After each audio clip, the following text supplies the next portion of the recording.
From the start of our lives, because we are human beings, there are certain things our governments must do to help us reach our potential. These expectations and claims we have of our governments are called human rights. Every single man, woman and child has them.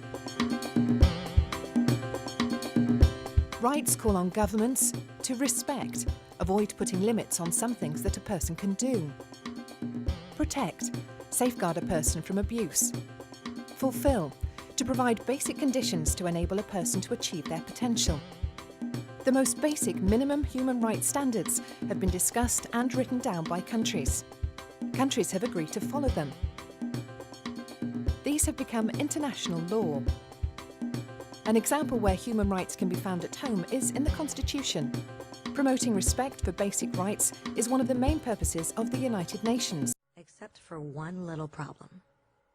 If people have the right to food and shelter, why are 16,000 children dying of starvation every day? 1 every 5 seconds.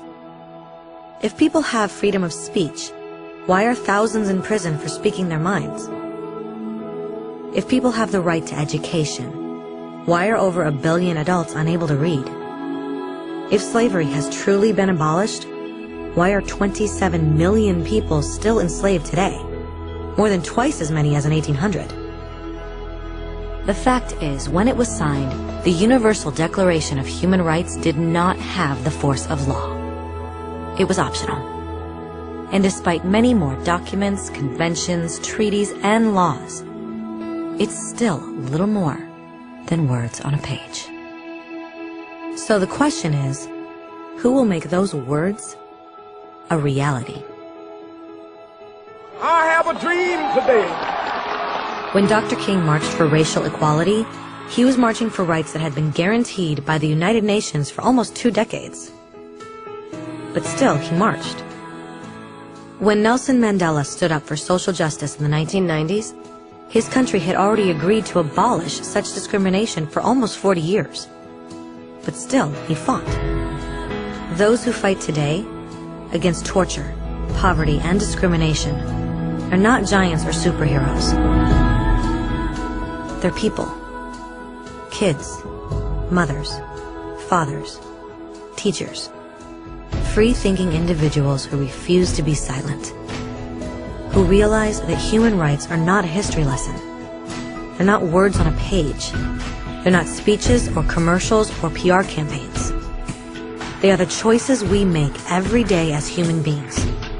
They are the responsibility we all share to respect each other, to help each other, and to protect those in need. As Eleanor Roosevelt said, where, after all, do universal human rights begin? In small places close to home. So close and so small that they cannot be seen on any maps of the world. Yet they are the world of the individual person, the neighborhood he lives in, the school or college he attends, the factory, farm, or office where he works.